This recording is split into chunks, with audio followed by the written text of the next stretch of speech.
This is Teachers Talk Radio, and you are listening live.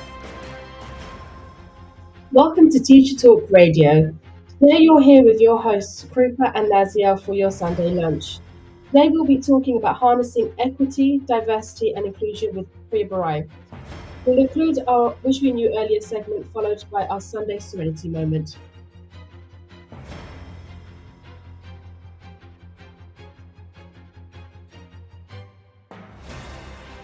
This is Teachers Talk Radio, and you are listening live.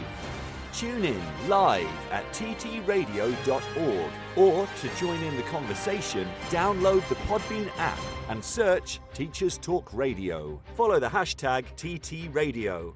Tune in, talk it out with Teachers Talk Radio. Good afternoon, everyone. Welcome. It's the last Sunday show for the term, and we're elated to be here as we usually are. So, Nazia, how are you this week? I'm good, thank you very much. It's been, so this week was the end of term. So as you can imagine, with all end of terms or especially end of an academic year, it tends to be quite hectic, to say the least. But yeah, I think my focus this week and actually last week was on working my way through my to-do list, which is awful thing to do because you want to spend like the last week like really enjoying and cherishing moments and saying your goodbyes and things like that. But actually, I was doing it mindfully. Interesting. So I was going through my to-do list, but actually what I was really doing was I was actually going through my don't do list alongside it, because I just thought there are something. I always give myself this impossible task of to-dos to do at the end of every term. To do. Yeah.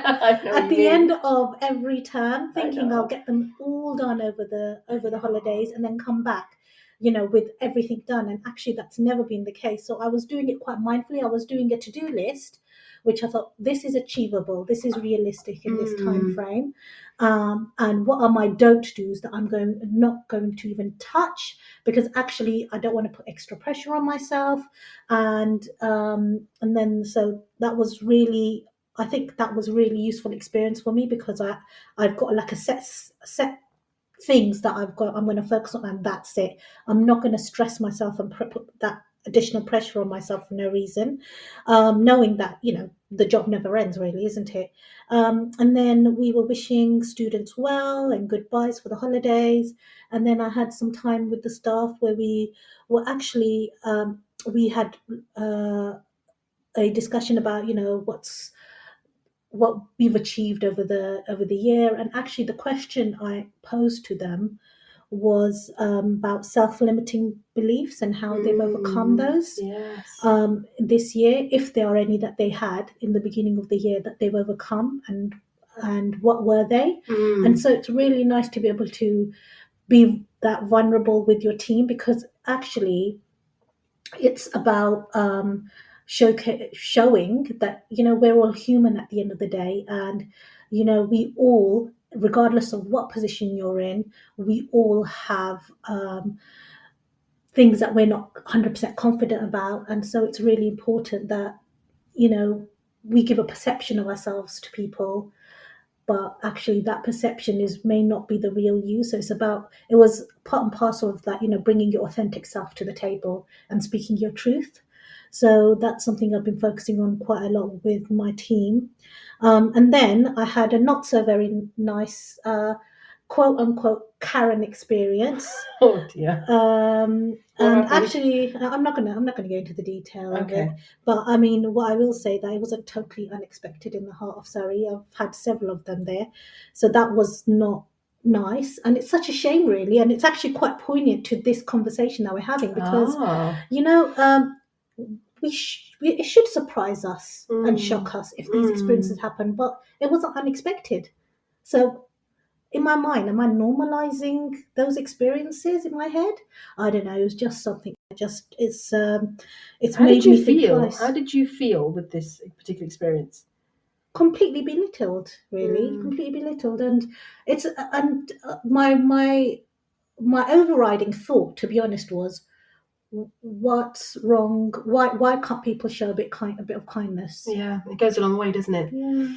But also it makes you think what was going on for them to be so angry or so horrible, or to have that behavior, and then to feel like it's okay to take that out on somebody else based on who they are, what they look like, their identity, their race, their culture, whatever it may be.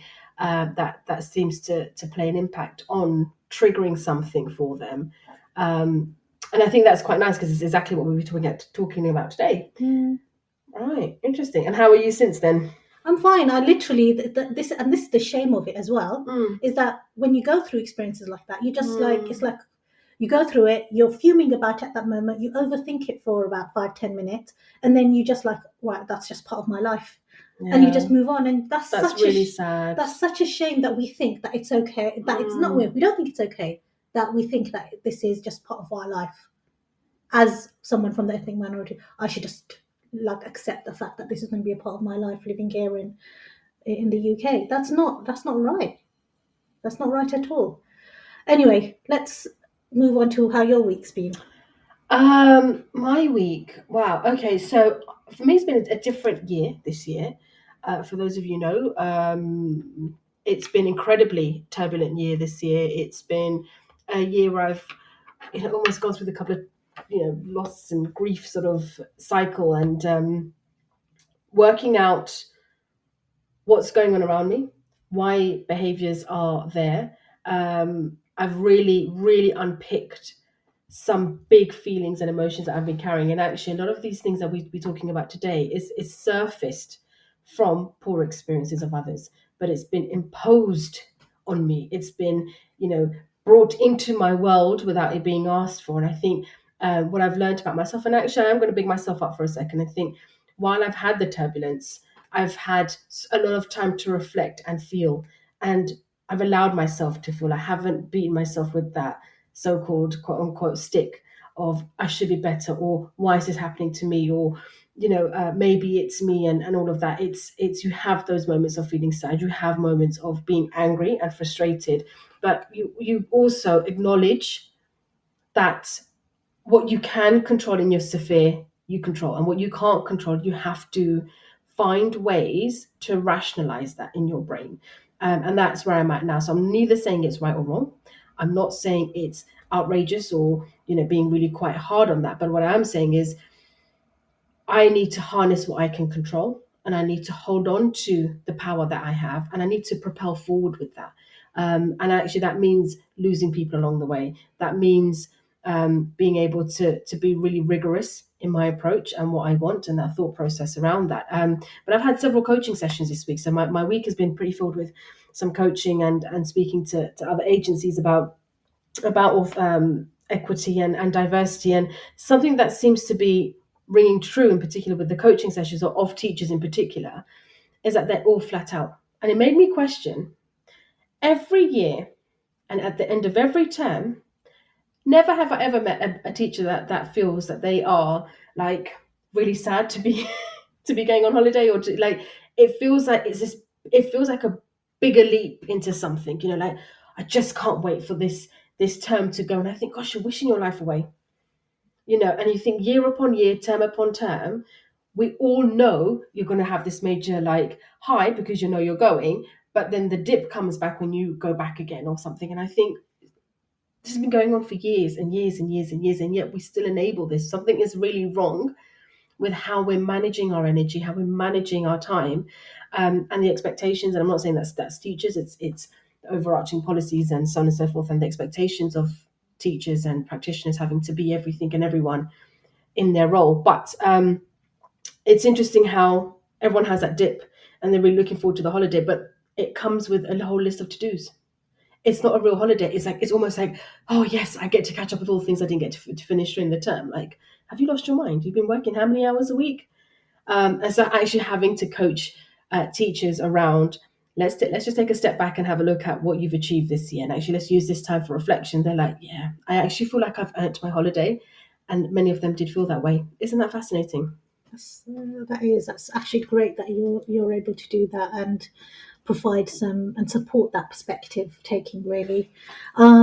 So what we are going to do is we're going to actually move into the news, and then we are going to move straight into our conversation with Priya. It's actually a really good one, I think. Really insightful, really thoughtful. And I think as hosts of the show, we really show our and present our vulnerabilities. And I think that it's really important that we do that, because we may be a voice at the other end of your phone, hope or so. Yeah. but we do come with our own lived experiences. And when we share these things with you, we don't share them because we want anyone to feel sorry for us or anything like that. We share them because actually we're all human at the end of the day, and it's really important that we're able to bring something real of ourselves to the table. And I think that that's what all of our conversations have been about, haven't they? That we bring something to the table that we feel is important and real, and authentic to what we are like, and as practitioners and as human beings. So without further ado, we'll move straight into the news, and then we'll speak to you straight after with our wonderful guest, Priya. Keep listening. It's time for a fresh start to language learning. Pearson edXL's new student-centred French, German and Spanish 2024 GCSEs cater to the needs of all learners, regardless of their background, ability or reason for studying. Rooted in learned language knowledge, their assessments are transparent and accessible, allowing all students to showcase their language skills. Through inclusive and relatable content, the new Pearson edXL MFL GCSEs build a shared cultural capital that helps students develop an understanding of and appreciation for the wider world. Find out more at go.pearson.com/MFL GCSE 24. This is Teachers Talk Radio, and this is Teachers Talk Radio News.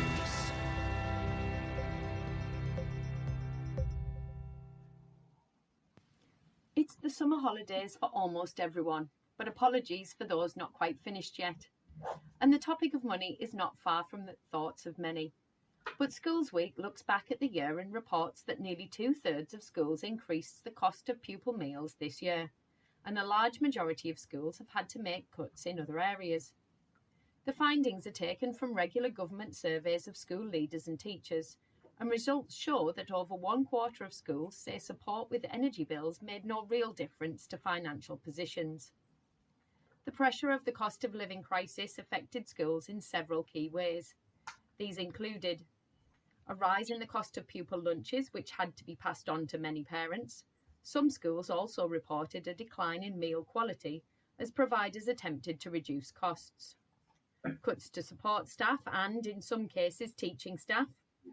And schools struggled to comply with new statutory guidance on uniform, with many schools opting to introduce a second-hand uniform scheme to support parents. Recruitment pressures led to schools appointing non-specialist teachers for subjects such as history and technology, with many schools saying this increased workload and stress. Send pressures also increased, with 87% of those surveyed citing lack of funds and access to specialist services as the key issue. The same publication also featured a story on exam fees, as AQA, England's largest exam board, announced increases for some of its most popular GCSE and A-level subjects, by as much as 16.5%. The changes will affect the 2024 series. The article features details of increases made by edXL and OCR2. Jeff Barton, General Secretary of the ASCL Union, responded by saying that this latest price hike will only serve to stretch budgets even further. Exam boards are obliged to notify Ofqual of any proposed fee increases. Ofqual monitors pricing for qualifications from the not-for-profit exam boards. The Guardian covered the nomination of Sir Martin Oliver as Ofsted's next Chief Inspector by Education Secretary Gillian Keegan.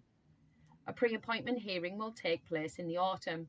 but Ms Keegan said Sir Martin had demonstrated exemplary leadership and praised his work in areas of disadvantage as the Chief Executive of Outwood Grange Academies Trust. Sir Martin said he was hugely privileged to be nominated and that he would work closely with the whole sector to create the best systems in all areas. His promotion comes in spite of criticism, including from Ofsted inspectors, of his trust's record on pupil suspensions and exclusions. The article goes on to highlight the issues Sir Martin may find lurking in his in-tray if he is confirmed for a January 2024 start. These include the outcome of the inquest into the death of Ruth Perry and the calls for a full-scale review of the inspectorate, including the scrapping of single-word judgments. The inspection of children's services at a time when there is a high turnover of social workers and an over-reliance on agency workers who are having to deal with heavy caseloads. He will also have to deal with media and political pressures in a role which could see him regularly in the spotlight. Finally, the BBC reports that the government will break its own deadline to provide schools in England with guidance on policies for transgender pupils. The guidance has been promised before the summer break, but is delayed because the Attorney General for England and Wales has advised parts of the guidance may be unlawful. The guidance was expected to address what schools should do if a child wanted to change their name or use different pronouns, and whether to involve parents. Ministers were considering advising against allowing social transitioning in schools after a 2020 report found that it was not a neutral act, and more information was needed about its outcomes. The Attorney General, however, has said that an outright ban would be unlawful. Ministers now have to decide what to do next: compile lawful guidance or contemplate changing the law altogether. This has been your Teachers Talk Radio News with Joe Fox.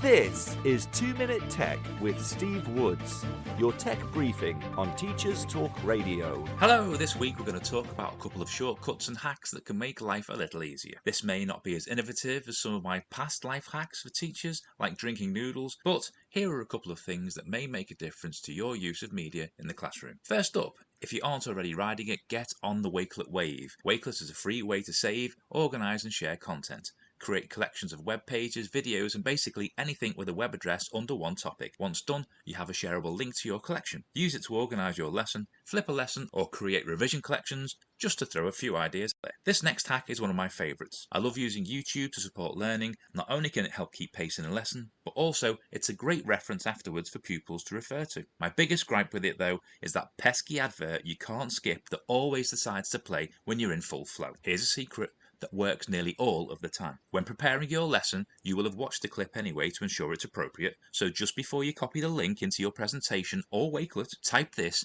on the end: and t equals 1. That's the ampersand, or the wiggly and, lowercase t, equals, and the number 1. Now copy the URL with and t equals 1 on the end, and your clip will start 1 second in. Not missing any content, but skipping the adverts at the start. No need to thank me. Show your gratitude with a follow and tell us what you want to know about tech. I'm Steve Woods, and that was 2 Minute Tech. 2 Minute Tech with Steve Woods, your tech briefing on Teachers Talk Radio.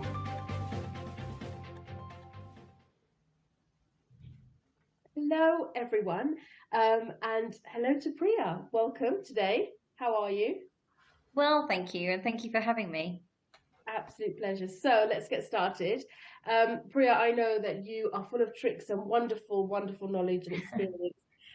So please talk us through and tell our listeners who you are and what you're about, but also about your career. Great. Gosh, where do I start? I guess if I start now. So I am a teacher of geography, and I am also a DEI lead at my school. And I also do a lot of DEI work outside of school as well. So I work with a number of schools around the county where I'm at, so Surrey. I work with Surrey County Council. I work with trusts as well, and also industry outside of education, so the NHS and finance and things like that. So my focus and career sort of now is well, I'm in education, but with a DEI focus really. Do you teach, Priya? I do. I teach geography, so I'm a teacher of geography, and I've always done that. Well, actually, no, I haven't always done that. I wasn't always a teacher. Um, I suppose if I go right back, I studied geography at university, and I really love geography. I love human geography. I still do. And I left university, and much like a lot of graduates, I didn't really know what to do. I didn't know how to use my degree. So I ended up in the environmental sector. And then I eventually ended up doing what a lot of graduates do, which is ended up in consultancy somehow. And so I found myself, training towards becoming a chartered accountant on a grad scheme. And I just found I wasn't loving it. I got to a point where I thought, actually, this just isn't for me. It isn't for everybody. Some people love it. I just didn't. And I was fortunate to be surrounded by people who love their jobs. I grew up with my dad who loved his job, people around me to make me feel like I wanted to do a job I loved, that I was really proud of. So I took a career break and took a bit of a chance, which again, I was in a fortunate position that I could do that, and I was supported to do that. And I went into teaching. I did a PGCE in education, and in geography teaching, and I haven't looked back since. I did that, gosh, and I graduated in 2012. I became a teacher, so yeah, I've been doing that. I've been a geography teacher since. So Wow. yeah, that is really interesting. So you're a geography teacher. So what hooked you into the work of DEI? It started in 2020. I think for a lot of people, and I was one of them, 2020 was really pivotal in that it really, it kind of motivated me to find out what was happening in my school in terms of inclusion, diversity, equity. And so it kind of brought it forward then. It had impacted me certainly before 2020, but I didn't really act on it, certainly not in my profession, until after that. And I think I was hooked quite easily into it because I was so passionate about it. When I'm asked this, I actually often think back to my own childhood and the school I went to. I went to an independent girls' school in Croydon, the heart of Croydon, and that really, really shaped me. My parents were your typical immigrant parents who worked really hard and invested everything they had to give me and my sister a good education. For them, that was the investment. And I could not be more grateful. The school I went to was amazing. It really, really shaped me. I consider myself to be deeply rooted in activism. I am really passionate about using my life to work towards achieving social justice. And I put that down to a lot of that to the school I went to, and their ethos. It's just ingrained in me, and all the the friends I have from that school. But it also normalized diversity for me from a really, really early age. As I say, the school was in the heart of Croydon, and the majority of the school were the global majority, which now, working in the schools I work at, I can see how rare that was, and how important that was. I had that diversity, that rich diversity, right through my most crucial and formative years. So really important. I also ended up going to to very international universities, which again, looking back, I'm very grateful for. And I stayed in London, of course. I ended up in finance. And this is really important because I think, had I not experienced this education and this career in such a diverse landscape, where for me, if someone had asked me what my main disadvantage was, I would have said being a woman. Not that I never experienced racism, but that for me was the main disadvantage. And perhaps if I had not experienced all of that, I would not have appreciated just how contrasting the experiences of ethnic minorities in education and in their careers, how contrasting that is in deep Surrey. So the work of the DEI lead was created in tandem with your geography role. So was it an extension to your role, or? Yes, it was. Yeah, definitely. It's 2020 September. I approached my head of department initially, and I said, "What are we doing to diversify our curriculum?" Which I think a lot of teachers were doing, off the back of BLM and what was going on globally. And he got back to me, and very quickly I was sort of pushed through to the head, and I was very fortunate because of my my headmistress. She's very, very she was really championing this. She really wanted to do more as well, so we were both on the same page and we had a conversation about it, and my work really stemmed from that. But actually, I mean, there was stuff that I was doing within geography, and I still do within geography, curriculum based, and so on. But really, right from the beginning, because of that conversation I had with her, it was more about school-wide, students and staff, and so quite separate to my role as a geography teacher.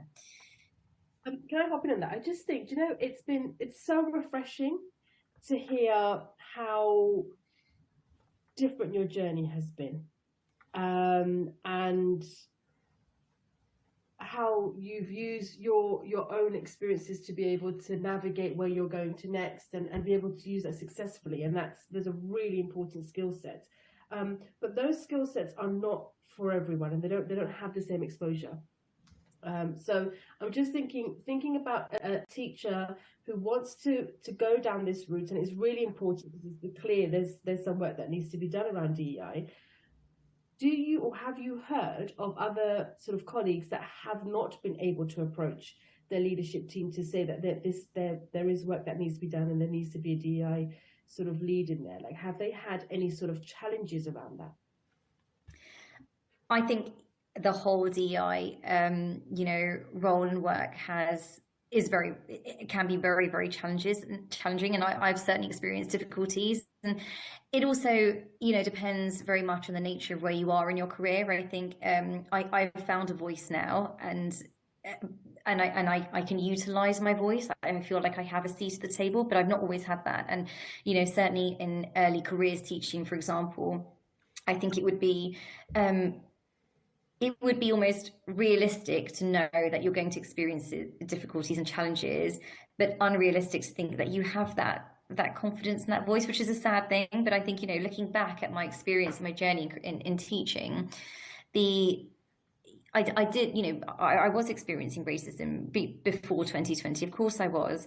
And, I can reel off the microaggressions that I experienced, and, they were really, really difficult. And I think probably at the time I was just not really thinking about them too much, or passing them off as, well, it's just the way it is. Which again, we're sort of trained to do, and I'm doing less of. I'm much more consciously aware of it.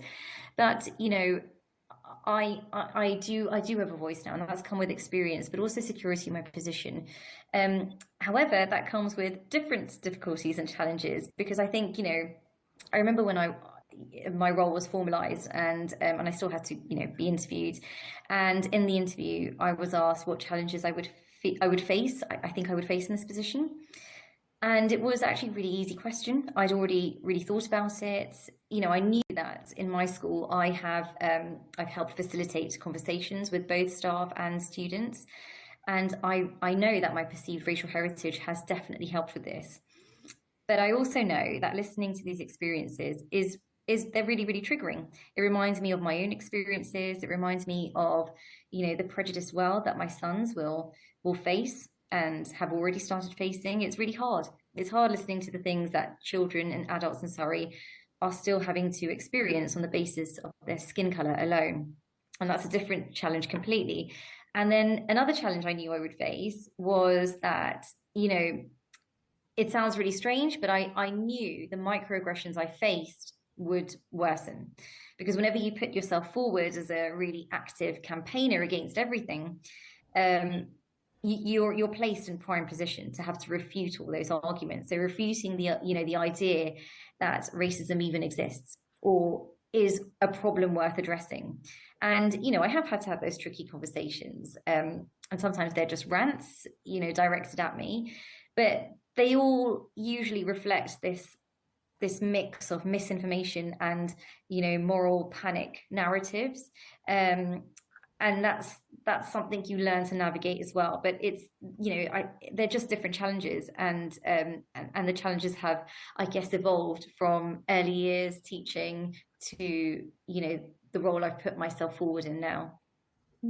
It's so interesting that you talk about how, about your voice and the challenges that you knew you were most likely to continue to face, because you're raising it as an issue. You're kind of becoming an advocate in a way, isn't it? Yeah, exactly. And the thing is that our experience generally, I think, especially as class teachers, and I very specifically remember something that happened to me when I was an NQT, is that you kind of get disheartened when it's not dealt with properly, and then you quieten your voice and you think it's not going to be dealt with anyway. So what's the point of me even raising it or picking it up or, even remembering it? There's no point. And I remember a very specific occasion as an NQT, some of the students, I was talking to them, they were misbehaving. This was during duty time, and I went and spoke to them, and they were like, and they put their hands to their ears, and they were like, I don't understand what you're saying, miss, as though I was speaking another language. And then I felt really upset by that. So I went to the deputy at that time, and I said, it was this student that said this to me. I was only an NQT, so I was very inexperienced in dealing with behaviors as well. I was still in my journey there. And the deputy head says to me, well, his parents are a bit racist, don't you? And that's just the way he's been brought up. And it was like literally, so what are you going to do about it? Well, there's not much we can do about it because he's grown up in that environment. And that was it. After that, I was like, okay, well, from my perspective, why should I ever even raise it again? Because it just means nothing. My experience means nothing. My uncomfortableness means nothing. Yeah. So, yeah. That really resonates. And I think, as a minority member of staff, even as you said it, I could think of the same situations, and it's so difficult, really disheartening. And I think it comes with a lot of, you have to, it can be emotionally draining. You need to, kind of have, I find having mentors really helps me, but you need allies just to kind of get you when you're feeling that lowness of actually what is the point. You need that support system, because my goodness, if you didn't, then it can be quite demotivating. Yeah. And especially as an NQT, you don't know how to deal with you're very, you're not up to date with. You might read the policies and procedures, but sometimes you just don't know your way around certain things and how to have certain conversations. Your confidence levels are as high as other people's who are more experienced. And if the deputy is not even making a big issue out of it, why should you even mention it to your NQT mentor? There's no point. Absolutely. And I think, I found my voice later on. I think a lot of us do, but, I think, and that came with security and position, but it also came with actually a stronger understanding of my rights as a teacher, as an employee, and, knowing how to wield my rights in a diplomatic way is really powerful. So, and that's working with the school. What school do you want to be have you on board helping them with that? So I think, knowing that you are entitled to feel safe at work and not discriminated against is really, really important. And that is powerful as well. But also knowing who your allies are in school, not if only just to kind of share that emotional burden with them and feel there is someone who connects with you, who understands you in a safe space in that environment is so important, and can help you with that, gain that voice. With that, you think every time, only because my daughters have gone through it recently, and I think actually my parents went through it, I went through it, and I was so sure that I was going to break that generational, madness. I was so sure of it, and this is why we do what we do. And then my daughter comes home, and in fact, before my daughter comes home, I get a phone call from school that tells me something a little bit different, and then what I hear from her is something a little bit different. I think actually there are bigger issues here, and actually the statement of what happened was an education point. It really was, because they are, I mean, my daughter's 9, just for context. That's a point that peer needed to have the conversation, needed to understand why that language was offensive, why she had that reaction, and so on and so forth. And actually, it's a really important points to share with groups, and to really bring that sense of, we're in this together, we're young people, we're learning. But what happened was, it was a punitive sort of approach that happened with that child. So I felt stuck between a hard place and a rock. So I'm thinking, actually, this young person has said something, doesn't really understand what they've said because they've heard it somewhere, or wherever it may be. Perhaps educate. We need to bring conversations and use this as opportunities to educate. We know terrible things have happened, but actually now my child is left feeling like she's too dark. This is 2023. Yeah. So we have to see these things as like, what's up for me anyway, as my leadership hat, and I'm thinking, right, okay, what was going on for the staff, and why was it managed in the way that it was managed? What lack of information or structure or script did they have or not have? Because that's where the decision has come from. What's going on for that young person? What are they exposed to? Do I need to be changing my curriculum? Do I need to be thinking about educating young people? Because when they leave school, what would happen if they made such statements? But also, where does that leave my as a mum? Where does that leave my daughter? Yeah. She's hold on to that, and she had no control over it. So it's thinking about the perspectives of everything. But anyway, with that, I do think, I mean, I had a really fruitful conversation with the school, and we talked about scripts and language, and how to sort of really think about embedding that within school, and hopefully that moves into some form of direction. But I think this brings us nicely into sort of understanding your thoughts around, are we getting better? I'm not going to say about the point at, but are we getting better at having these discussions with young people first? And are we getting better at sharing this with staff too, Bria? What's your thoughts? I think we are. I think we've done a lot of listening since, definitely since 2020. The knee-jerk reaction was to, well, first of all, there was a lot of, like, you know, alumni sending letters to their schools and about their experiences. So there was a lot of listening.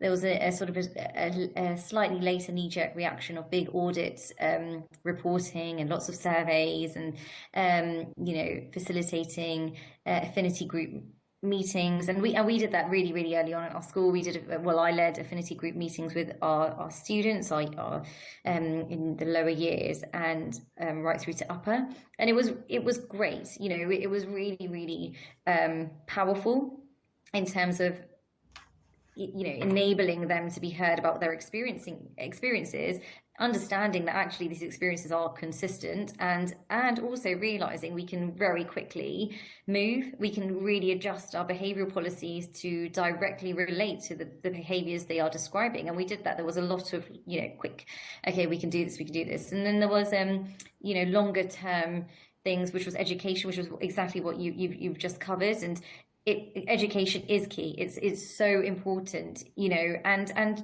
young people, who say things, yes, they might be around influence, or they may have heard things and they say things, and they may have a lack of understanding of the impact, but they want to learn, and they want to have the safe space to ask questions. And if you provide that for them and get them to really understand, to empathize, to have to you know, the impact that they're having with their choice of words, or making fun of accents or derogatory jokes, then I think, you know, first of all, you've lost the argument of further down the line that they did ignorance, that you can't say that because you did the educational piece and it was robust enough to call back on. And secondly, they do understand why it's wrong, and you know, so I think we've done a lot of listening. We've done it, and it has been really, really good. I think we should be aware of the fact that we are at a point now where also we've done so much listening, and for the first time we've had people who would never have come forward and said and spoken of their experiences having done so, and we've come to in a really important juncture in my mind where it's sort of, there's a little bit more of a case of what now, you know, things are still happening, bigger things, bigger picture things. So and I think it's is tricky because schools often tend to react to whatever's trending. And I know I've seen a focal shift away from racism, and the focus being on more so on sexism and misogyny, a reflection of figures in social network media and stuff like this. But I think it's really unhelpful, because of what happens is, I think facets of intersectionality end up being pitted against each other for attention. And as much as schools find it easier to focus on something, especially something that actually the majority can understand and empathize with a lot more easily, it's problematic, because in the wake of all these audits and students and parents and staff coming forward with their lived experiences, there's a sort of a weight of, okay, so what's the response, and actually are these things still happening? So I think yes, it's important to listen, but I think actually there needs to be action to reflect that as well. All about action. Yeah. So this has been a fascinating and emotive conversation today, and I think there's so much more that we could really unpick moving forward. So we'll enjoy the break, and we'll speak to you after this. It's time for a fresh start to language learning. Pearson EdXL's new student-centred French, German and Spanish 2024 GCSEs cater to the needs of all learners, regardless of their background, ability or reason for studying. Rooted in learned language knowledge, their assessments are transparent and accessible, allowing all students to showcase their language skills. Through inclusive and relatable content, the new Pearson EdXL MFL GCSEs build a shared cultural capital that helps students develop an understanding of and appreciation for the wider world. Find out more at go.pearson.com/MFL GCSE 24. This is Teachers Talk Radio. Welcome back. We have had an exhilarating start to our show, and I won't stop saying thank you, Priya, for being just really honest and sharing things as they are, but also Nazia as well, with being incredibly vulnerable in this conversation as well. I think we've all got a lot to offer here, but that the idea of moving forward and action is already coming really clearly through. So Nazia, the next question, let's run with this. Yeah, so I've got a bit of an off-the-cuff question, and this is based on an article that I read just not too long ago. So I think it was an article on LinkedIn, and for the life of me, I can't remember who wrote the article. But in essence, the article was about how DEI needs to move away from conversations about quote-unquote whiteness. Okay. So what are your thoughts on that? I guess there's so much you can read in that, because, I'm now thinking about the conversations that are to do with whiteness, and I guess there are two aspects, and that's to do with, things like the response and trying to kind of make sure everybody's on board as you want, you want everybody to engage. And I think it's something that I can't shy away from, certainly not in the schools I'm at, and navigating a path where I have to a lot of the times prioritize the comfort of the majority is critical, actually. However, I do get that, and I do get that the focus can't completely be on that, because it's sort of, if that's everything I'm thinking about, the comfort of the majority, then who's at what cost. And actually turning that around, if I think about the minority or the global majority, there's real importance in recognizing the power of representation. Representation is so important. It's the easiest way to break down barriers, fears, misconceptions, ideas of what difference looks like, all those things. And so to focus on that and to enrich our landscapes in terms of diversity is so powerful. So I can see why that is important. I think you need both, but it is really, really important. And just thinking of an example where, so I'm as you know, I'm a geography teacher, and what I found is actually there aren't many ethnic minority geography teachers, which is really strange to me, because the subject itself is so worldly. But anyway, that's quite that's my reality. And in my day-to-day role, I'm really conscious that I also have what you might consider an element of white passing. And by this, I mean, the way I speak, the way I dress, I assimilate into my work environment. To an extent, I'm still aware that I look the way I do, but it is certainly, it gives me a layer of privilege, which I'm very conscious about. However, this academic year, I organised our school's first ever celebration of Cultures Day. It was a really great success. And for the day, students and staff, we were allowed to wear what cultural attire we were allowed to wear to school. So I decided to wear an Indian lehenga all day. And it was still a normal teaching day by and large. So I taught some lessons in my lehenga. And this for me these were the parts of the day that were the most powerful, that had the most profound impact on students. Because when I walked into my classrooms, my students just stared at me. I looked very different, and I looked Indian. I looked more Indian than I'd ever looked before. I looked very, very other. But I very quickly took the register, and then I carried on talking about things like flooding and strategies to manage flooding. And I could almost hear their preconceived ideas of what someone who looks like me and dresses like me should sound like. I could just hear it shatter in what felt like such an easy moment in school. And that for me was really, really, really powerful. And so I think, representation, focusing on the richness of diversity that exists is really important. So let's follow that train of thought. What have you actually witnessed and observed in schools? And what should schools, trusts be doing more of, do you think? So in line with that, we've seen a lot of schools actually put into their DEI agenda that they want to diversify their staff body. A lot of schools have started doing this, or been trying to do this, especially at senior leadership level and in their governing bodies. They recognise that representation is really, really important.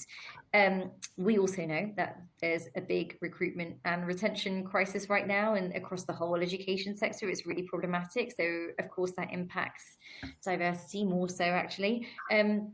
So what I would like schools or to see schools and trusts do, to answer your question, is to not only focus on how to recruit more ethnic minority teachers and increase their diversity, but also really consider what they're doing to retain their staff. And by this, I mean what they're doing to make their school environments a safe and happy place for all their teachers to work in, because that's what's going to keep your teachers there. And it's completely self-fulfilling, because if you have lots of all your ethnic minority teachers who are there staying, then that's going to attract others who are going to think, actually, I see this as a school where other teachers who are like me are happy. They seem to be enjoying their career. They seem to be making career progression that's not hindered by things like race. And actually, maybe this is a good place for me too. And all of a sudden, you've got both those things happening in tandem. So I think I would love to see schools really kind of, as much as they've got that on their, increased diversity, also really carefully consider what they're doing to make their school environments a safer place.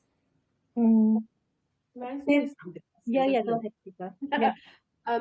I think there is people that are, and there are enough people that have trained to become teachers. So they are trained and they are ready to be recruited.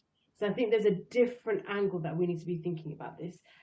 So if we look at, there's some data that I read recently where, I've gone through this myself, where one head I was asked, well, where are all the brown teachers, or where are all the black teachers? And I'm like, good question. Yeah, exactly. They're there. They are there. What's happened is they go through particular processes through the teaching PGCs or Teach First or whatever the programs may be, and something happens along the way.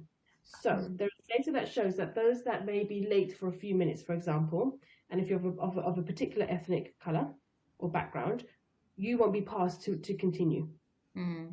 So therefore, can you see the question isn't let's recruit them, The question is actually what's happening with making teaching attractive, making it work for those people that are from different ethnic backgrounds, and what they need to just do to be successful, but also making sure that they are also being respected in that regard. So they are, handing in assignments, they're doing all the rest of things, but actually, are they being treated fairly to continue their journey in that, or do we lose them at that point? And it's very interesting when you read that data and you think, wow, oh God, I've been thinking the wrong thing for a mindset of time, and actually they're there and they want to be there, and they will be amazing, and we will continue doing what we're doing.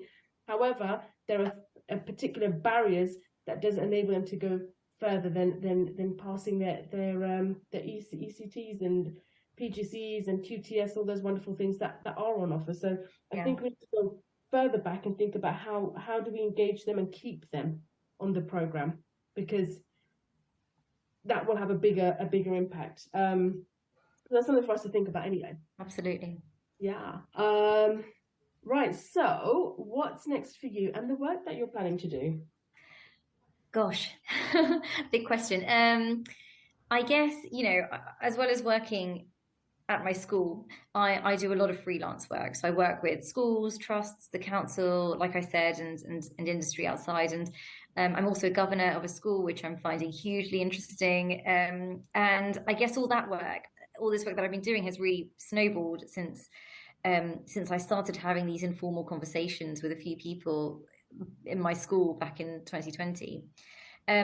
And I love the work I do. I do think I've seen progress and change, and I'm really, really hopeful, and I want to continue being a big part of it, or a part of it, I should say. And I see schools increasingly diversifying their senior leadership teams, as they should be. And this is really coinciding with the emergence of well-being roles at senior level. The DEI work in schools is growing, and I can't see it ever becoming less important. So there is, a pressing need for more time and responsibility to be given to it. A CEO last year, a CEO of a trust once said to me, safeguarding wasn't too long ago just an admin add-on to the teaching job, whereas now it's absolutely critical. It's the be all and end all. And he said that's where he sees DEI going. And I completely agree with him. And part of my DEI work means I'm also quite naturally involved with things like the PSHE curriculum, which I think is really, really important too, as I outlined in one of my recent LinkedIn posts. So for me, a wellbeing role that covers all these aspects of growing DEI, as well as things like the PSHE curriculum at senior leadership level, is an absolute no-brainer, and something that, I would love to be a part of. It's interesting that you're talking about the leadership team and the work that needs to happen in engaging the senior leaders and executive teams. Do you ever see yourself moving into those kind of senior roles, even as a head teacher?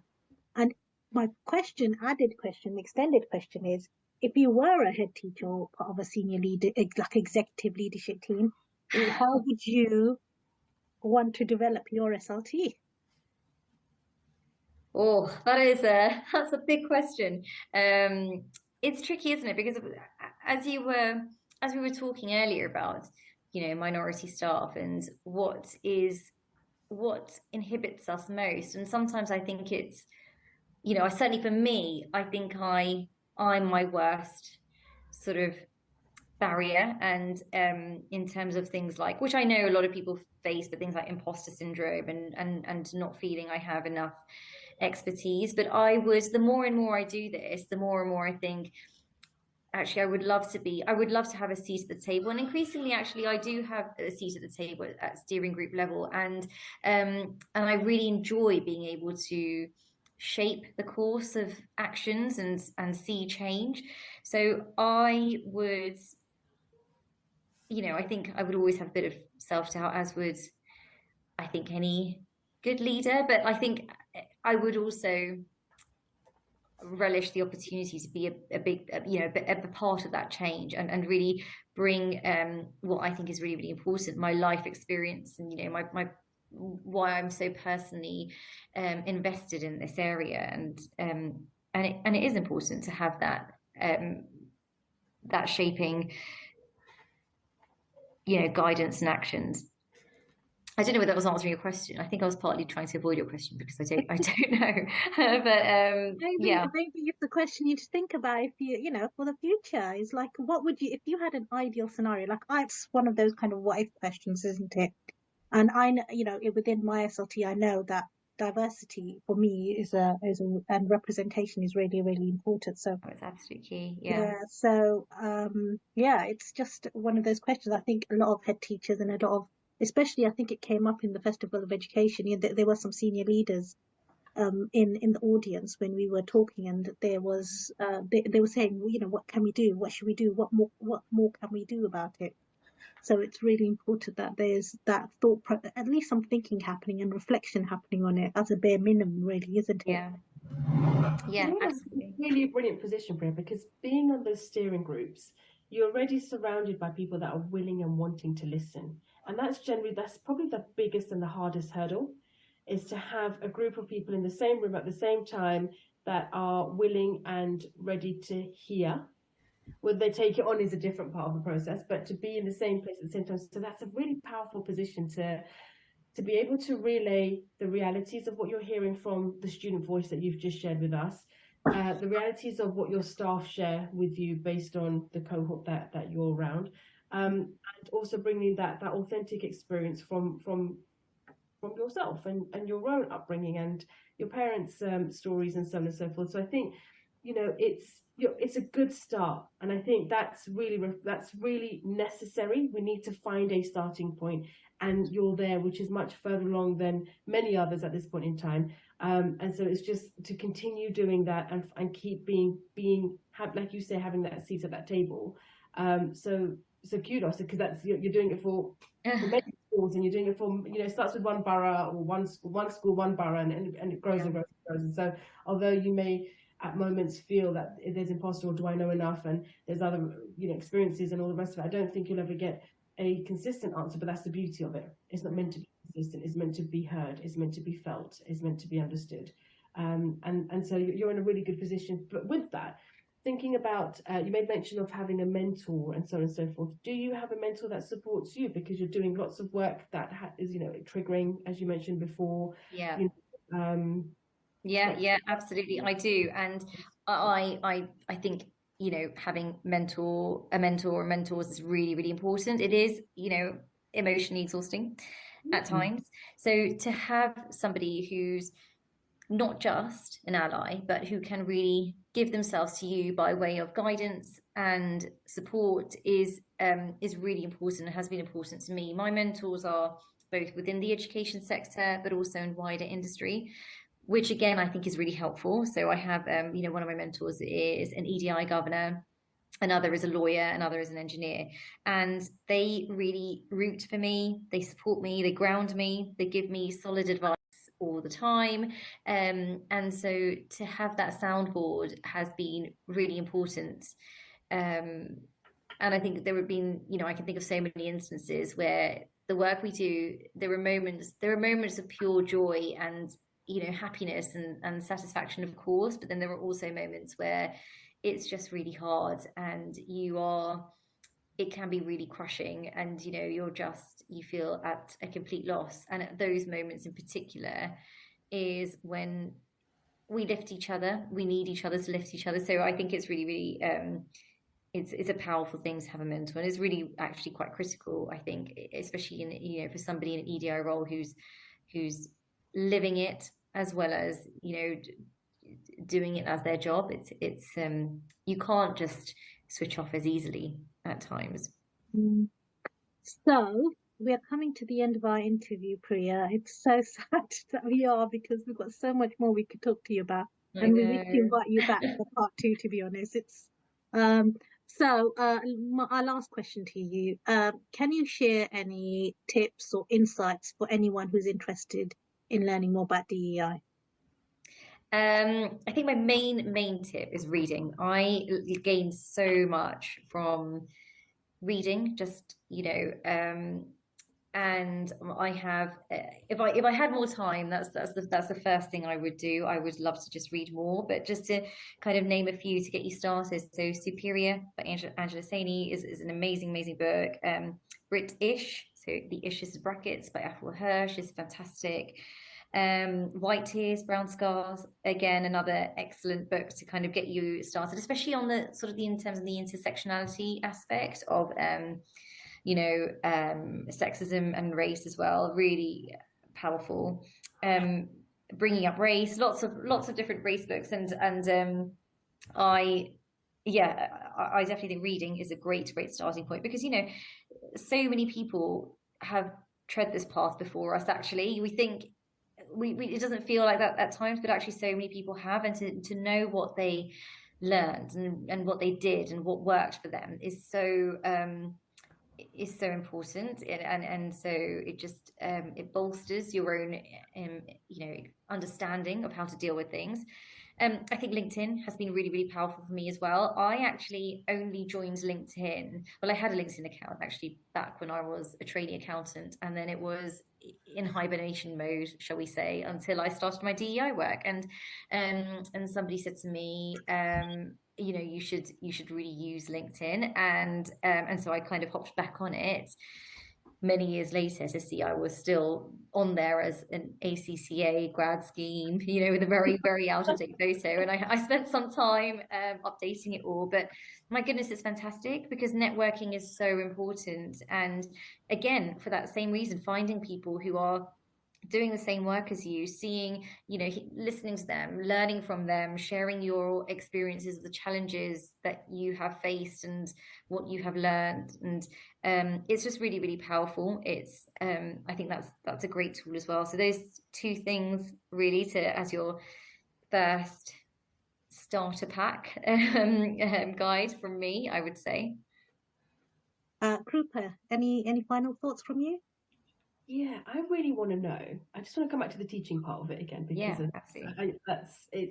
I love that you have this dual role, and it's not a common role yet, but it's nice that it's happening, and you've shared how it can work successfully. But ultimately, you are a practitioner, and you are supporting the young people at the heart first. And so, what's the most exciting thing about teaching, and what gets you up in the morning, and just gets you really going and working for these young people? I think you almost said it in your question, because is working with young people who are so much more, they are so much more engaged, aren't they, actually, and with everything, and they're just so much more ready to be allies for causes that don't directly impact them. And it gives me so much hope. I work with staff and young people who feel very, very passionately about bringing real change, and so that really is such a big motivation and gives me hope. And I see change happen. I see students, for example, calling out more and more racism where they never did before, and I see sanctions being placed where staff have the confidence to place sanctions again where they wouldn't have before. We didn't have those clear guidance, and I see students taking ownership for their actions and their words, and seeing what accountability looks like, but also in a very compassionate way, because I see education working and students learning about why certain words and jokes and accents are wrong, and us not shying away from these conversations for fear of what we might inadvertently say. It's having these conversations head on has been really, really important, and I love being a part of that. And ultimately, my boys, they are going to grow up in a prejudiced world. I know I'm not going to, that's just the way things are. And I'm, but if I can do things to better their path, or the students, any of their students, in my school or any schools, if I can do anything to change that, it's just so worth it. So that's kind of what keeps me motivated, and what gives me hope and gives me joy, and all those things. Thank you so much, Priya, for being on our show. Thank you for having me. You're welcome. You're honestly, and you're welcome back any time in the future, because I think there's a lot more conversation that needs to happen around this. So that's the end of our conversation and interview with Priya. And we'll be back after. See you in a mo. It's time for a fresh start to language learning. Pearson EdXL's new student-centred French, German and Spanish 2024 GCSEs cater to the needs of all learners, regardless of their background, ability or reason for studying. Rooted in learned language knowledge, their assessments are transparent and accessible, allowing all students to showcase their language skills. Through inclusive and relatable content, the new Pearson EdXL MFL GCSEs build a shared cultural capital that helps students develop an understanding of and appreciation for the wider world. Find out more at go.pearson.com/MFL GCSE 24. This is Teachers Talk Radio. So, welcome back, guys. I hope you really enjoyed that conversation. We really did, didn't we? Absolutely. And I mean, just our final thoughts on that discussion that we had. I mean, from my perspective, I think one of the overriding things that arose was to do with how EDI is actually intrinsically linked to valuing healthy debate and encouraging diverse perspectives to enrich that discussion. Because if we don't have that discussion, how will people ever know?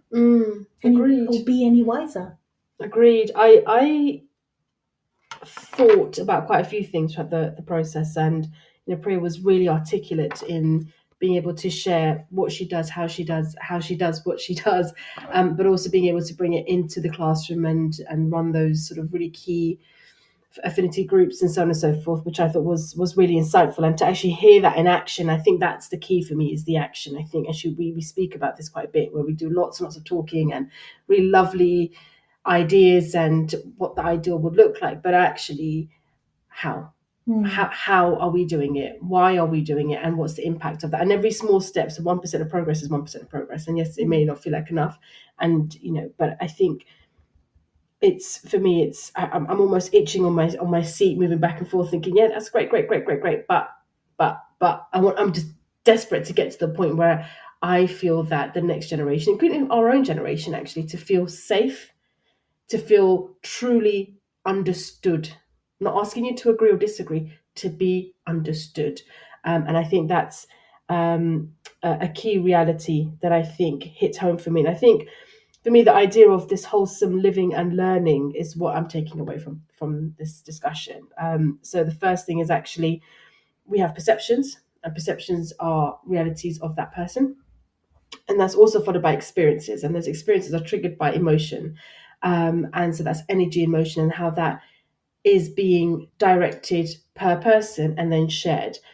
So I think it's being really, really clear on how that varies from person to person.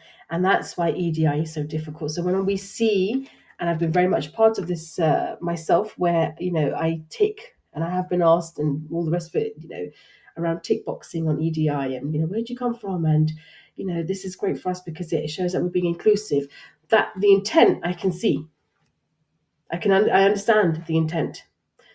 What I worry about is when you do surface level things or processes like that without the depth and understanding of the history, of the chronology, of the impact, of the generational impact that it has, we then open ourselves up to masking instead of breaking those concerns that have been had. So I am really now very, very aware of perception, but also experience. But how are we actually being truly inclusive and diverse and really seeking equity? Or are we putting in some processes that is a small step in a direction? But I think what I'm looking for, what we need to be getting better at, is looking at the depth, the why, what's the impact, why are we doing this, and are we truly being true to ourselves and the purpose here? I think kudos to you for bringing up that experience around your daughter, actually, to be honest, because you know what, nothing is more closer to your heart than when your children go through something. You if you go through it, you manage, but if your innocent child goes through something, it's it's kudos to you that you were able to actually take a step back from that experience and just and not become a Karen. The quote unquote Karen I was talking about, that meme. Yeah. You took a step back and you didn't let that tarnish your values that you held, and you kind of you lit up the dark path with a very compassionate response. So kudos to you for that, mate. Oh, Seriously. thanks. That means a lot. And you know what? There's an element of allyship that arose in that discussion as well. And one of the overriding kind of elements around allyship is the fact that, you know what, not everyone has experienced racism, direct or indirect. Yeah. Not everyone has experienced bias or microaggression, but you have experienced someone being kind to you. You have experienced being heard. You have experienced being listened to, being considered, being spoken to in a considered manner. So knowing what that feels like, surely you'd want to extend that to other people. Agreed. So there's an element of allyship. You can be an ally because you know what it means to be treated well and treated with kindness. And together, when treated with kindness and acceptance, that things like this wouldn't need to be such a discussion. Shouldn't have to be a training. Shouldn't have to be a point of discussion in every organization. Okay, so these concerns run deep. It's not a nice thing to do. It's really tricky. Priya makes it really clear around how exhausting it can be emotionally, and actually sometimes it can be really lonely, and it's quite hard to break the complexities down to support and do right, and that could be a very lonely place. But I think, I come back, it's 2023 and we're still talking about things that have happened, and it continues to happen, and the impact of that continues to have an impact on our daily lives, professionally and personally. And I think, like you say, coming back to this idea of belonging, and if you look at Maslow's, there's that bottom layer of feeling safe. We haven't quite nailed it yet. And I think that, there's obviously lots of historical, political elements attached to this, which, we're not going to discuss today, but we're just looking at it, I suppose, from surface level, trying to dig slightly deeper. Oh yeah, we just So let's. So those were our thoughts and summarising of our thinking behind the EDI conversation. So Krupa, let's move on to our usual segments. Sure. Okay. Is that our jingle? Alrighty. So sort of the wish I knew earlier moment for me, for us, I think, is language. And that was a common theme in today's show. It's our young people understanding and having a script, a language, vocabulary that they can use safely. It's our practitioners feeling that something doesn't feel right or sound right. I'm not quite sure what it is, but now they have a sort of a small toolkit of words they could use that they might be able to associate with how they're going. And actually, that's a real journey in itself. So for me, I think that my wish I knew earlier was actually having this toolkit, having this language that I could use to equip, but also to challenge, to go back and challenge and say, are you aware that that's a microaggression? Can you see why? So it's not to say pointing fingers, it's very much language around, let me help you, Adrian. Let me bring this to the table to have a discussion about it as adults, without having it to be a heavy long-term feeling that one carries. Yeah, I think language around, what does gaslighting, microaggression, bias, what's the difference between that and prejudice? I think that is a really important point. Thank you for sharing that, Krupa. So we're going to be ending the show, as per usual, with a Serenity Sunday moment. And this actually comes from a post that I saw earlier. It was a post by Steve Bartlett, and he writes, "The truth is, external validation will never actually validate you. Validation is an inside job." And I know it's easier said than done, but when we let someone else define our worth by what we show them, and those people rate you they rate us based on their knowledge and their perspective and their experience. So if we're kind of insecure and anxious and we're people pleasing and we're letting someone else define us, we're only going to get what they think we're worth. So we need to set our worth. We need to value ourselves higher. And when we value ourselves higher, then we won't let someone else undervalue us or devalue us. And this is a challenge today more than ever, because there's this element of like putting an expiry date on who we are as people, on our hopes, on our goals, ourselves. Especially as women, we're always pulled in like a multitude of directions, and all the while we're constantly feeling like we're not good enough, we're inadequate. And it's because we don't value ourselves and we're letting someone else or something else value us. So, and it keeps us blocked off from that kind of internal power. And we've spoken about this kind of sense of personal power. It blocks us off from that power and that sense of self-agency. So, in the words of Elsa, show yourself, step into your power. Connect with yourself this summer, look in the mirror, be kind to yourself.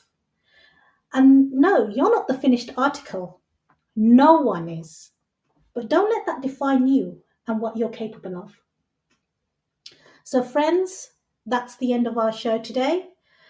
We will be leaving you here because this is our final show before the summer break, actually. And so we'll be taking a short break from the radio show, but we'll be active on social media, and we'll come back after the summer, and we'll speak to you then. So take care.